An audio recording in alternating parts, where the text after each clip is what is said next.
Welcome to Hot Girls Have Hot Takes. I'm your host, Anastasia. Let's talk physical media, right? Okay, so I want physical copies of everything. I am a physical books girl.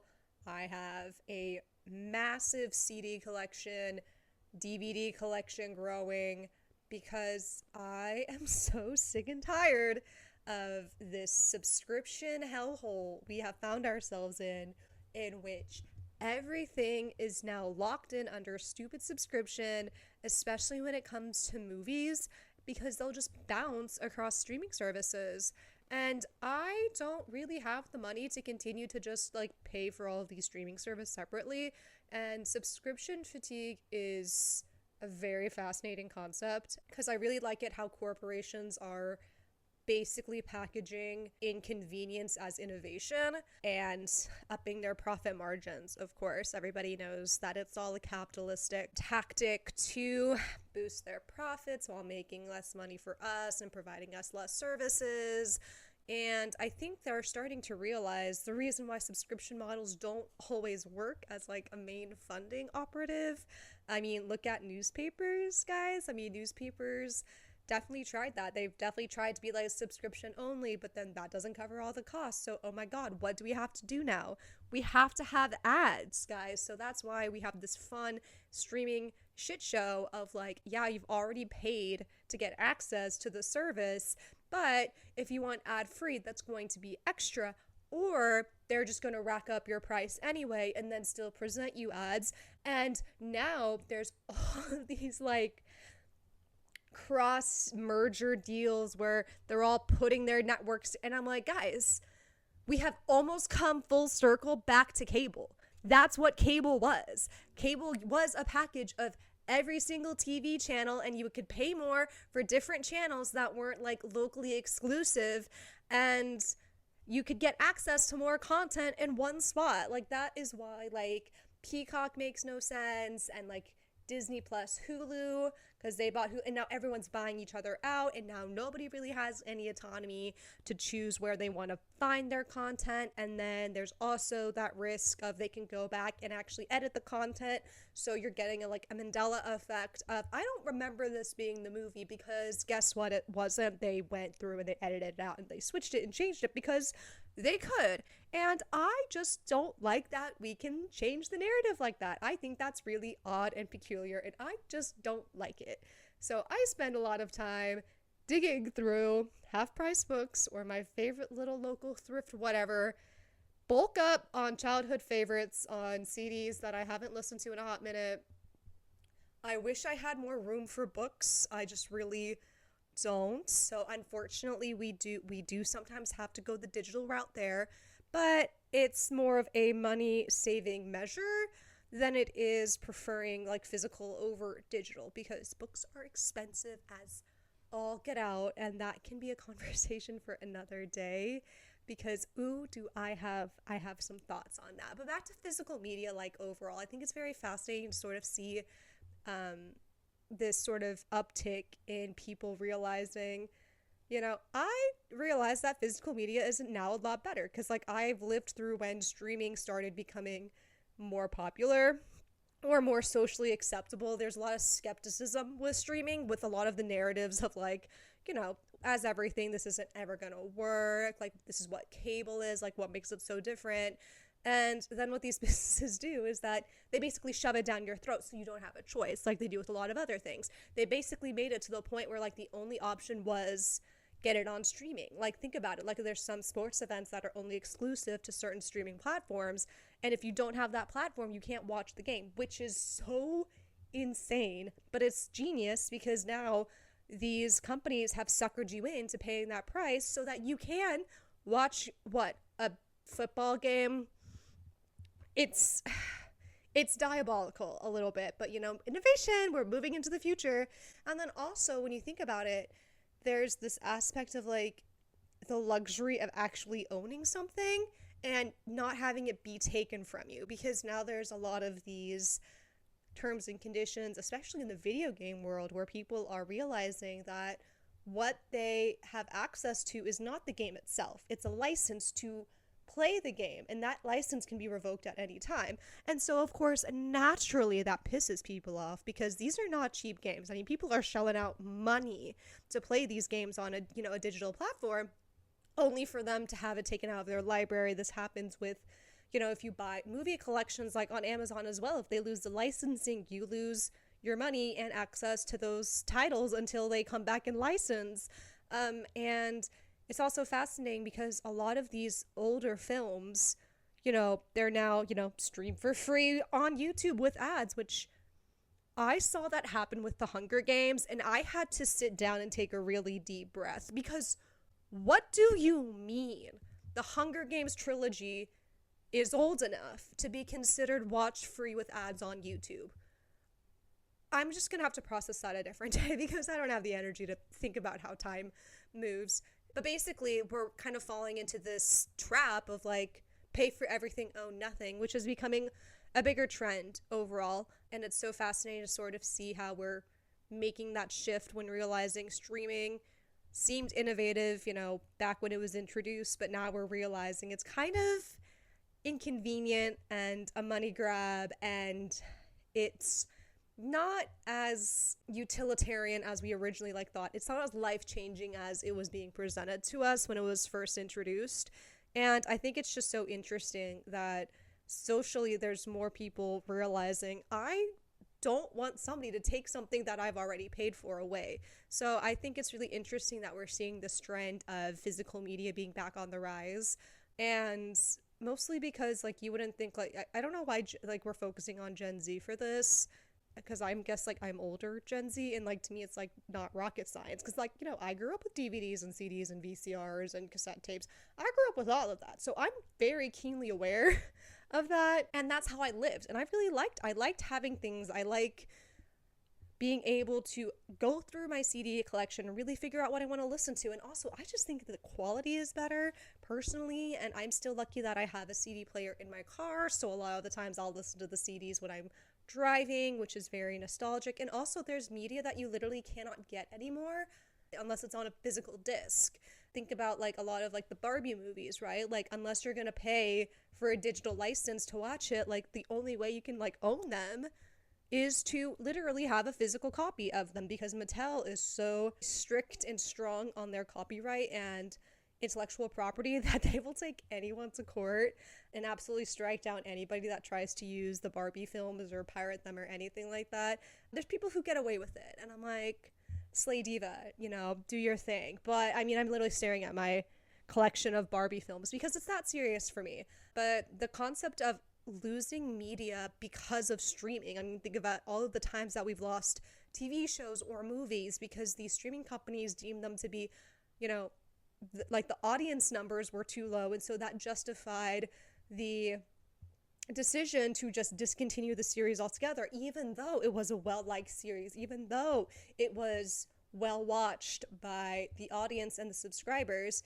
At the end of the day, streaming has kind of created this environment of allowing money to once again dictate the creative world, which is very kind of concerning, because when we lose those creative environments and outlets and abilities for people within the film industry to really show up and out with the skill sets that they have, we're going to start to suffer. And we already see that, it's we're replacing animation teams with these AI animated movies.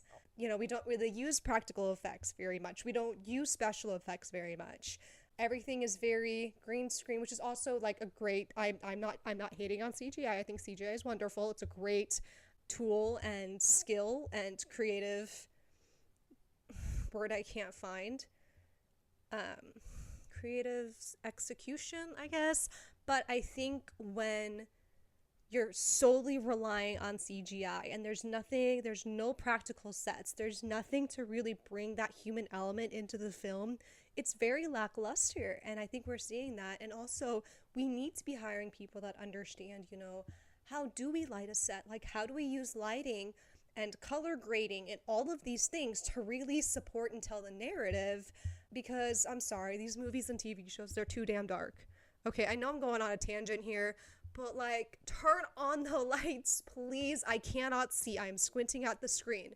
because I think so many times like these are really rushed timelines, and there's a lot of production, like produce, but also we don't really care about the output as like a corporate entity.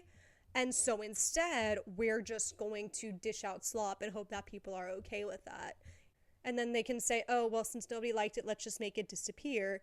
But, when I think about it, like, I think about, like, cult following films a little bit, where, like, was it, like, a breakout, like, blockbuster masterpiece? No, absolutely not. But is it beloved by a certain, like, president of, like, individuals and people? Yeah. And I still think that those films have a ton of word I can't find. Sorry, guys. I really thought I could do this today. Those films really have, like, a really important, like, social impact, because even, like, the niche films and interests are important in society, because, like, it bridges that, it brings community, it bridges connection, it's a good interest, it's a shared interest. And when we lose those films because, like, they're not on a physical media, like, platform, it can be devastating, because there's a lot of movies that, I don't think anybody will get to see. And this is not, like, a first time problem. I mean, this has happened pretty commonly throughout, like, history, where, like, there wasn't a physical copy of something and then it's a lost media. I just think that it's always concerning when media becomes lost, because we're sort of missing a part of, humans and arts and culture, and sort of how we got to where we are from a media standpoint. I just find it depressing, but also kind of fascinating. So it's not really that tale of, like, oh no, we should never have lost media. Like, we're gonna have lost media. It's just, I think in a digital age where it can be stored, for the fact of them being intentionally erased from from existence is really scary. Like, this wasn't because, the film reel got corrupt, right? This wasn't because somebody lost something. This was literally because they had the means to distribute it, and they made the choice to make it disappear instead. So I think that having physical media, you can also kind of control, you get to control the narrative a little bit, right? Because if you go in this full digital fronted society, basically, I mean, we've seen it more than once, where we get a lot of, is this really what I'm seeing? Is this really what's happening? Adding AI into the equation has certainly not helped causes on that front, for sure. But I think when it's a physical media, it's like, you can't really change that. You can't really go in and then, like, change it and try to convince people it's different, because they can see that it's different. And I think that when everything is presented only strictly digitally, sometimes I wonder if there's, like, you lose critical thinking capabilities, because you just present it as it is, and then it's kind of like a groupthink moment. But then, oh no, actually, like, I don't like that anymore, so let's, like, switch it around. I don't know. I think that physically being able to have something in your hand and hold on to it and be able to cherish something and actually own something is absolutely incredible. And it's something that shouldn't just be shoved off onto, like, some server where, the, hard drive gets wiped and everything's gone, and now what are we gonna do? And also just, like, the prevalence of streaming services. I'm going to go back to this point because I just remembered something. It is entirely dependent on, like, you need to have an internet connection, right? So if all of your streaming is on, like, an internet connection, and your power's out and you're bored, I mean, yeah, you can scroll on your phone, you can stream it on your phone, sure. But I had this happen, like, a few weeks ago. And then I was like, oh wait, I can just put in a movie, because I have, like, a physical CD. I could just pop in my TV and we can keep rocking and rolling. And I also think there comes this sort of sense of pacing. You can kind of pace yourself a bit better with physical media, because with streaming, we kind of, well, like, I guess, like, with streaming and just, like, cable in general, you have that sort of binge watching. That's I think that's always kind of been a thing. Just, I think streaming has made it a bit more intense, because there's less commercial breaks like there used to be. Like, some streaming services, like, there's still commercials. You can, hopefully get up and, grab a snack or something like that. But it's definitely been a lot more intense of, like, sitting where you are and just, like, not moving for hours. Not great. Not the best. But I definitely just, I don't know. I like my things. I like holding my books. I like my CDs. I like my DVDs. Sorry, my dog's hair is all over this mic cover. And I just think the privilege of being able to own creative pieces of work, may it be literature or movies or music, is something that shouldn't be taken for granted, because that way you can find a way to like freely express yourself and have your space reflect your interests. Because you know how cool is it to walk into someone's house and you can clearly see what their interests are because they have movies all over the place or video games or whatever it may be. It can help, I don't know, it just makes it more cozy. I feel like you can really build a community. And I'm a maximalist, okay? I do like my stuff, so I will spend my money on things I like. And I think it adds a lot of charm to my home. So I love my physical media collection. Always will continue to grow it, of course. Never gonna stop. But yeah, I'm not the biggest fan of streaming, very anti streaming. I'm very grateful that I don't have to pay for the streaming that I have access to. Do I still use it from time to time? Yes, absolutely. But if it was up to me, I would just, like, I have my TV, I have my streaming, and as one does, I'm on my phone regardless. So I have access to it. I don't really use it. So it's a fun societal thing where it's like, is this as innovative as they wanted us to believe it was, or is it just like a major money suck inconvenience?